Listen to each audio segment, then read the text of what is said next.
Bon j'ai essayé de faire de mon mieux, mais rien à faire. Je n'arrive pas à reproduire les traits classiques de Barbie ou de Ken. Donc il va falloir faire une chose très décriée au sein des communautés artistiques, du tracing. En gros, c'est comme quand on décalque une photo ou un dessin dans un magazine, mais en dématérialisé. C'est une pratique controversée parce qu'elle est considérée comme une forme de triche, puisqu'on n'a pas à se casser la tête quant à la construction du personnage ou du point de vue.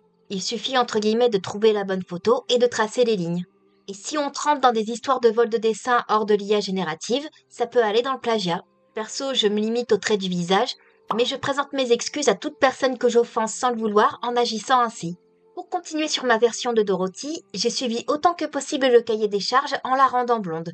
Je sais qu'on a tendance à l'imaginer rousse à cause de Judy Garland, mais la Barbie principale de ces films est obligatoirement blonde avec des cheveux longs.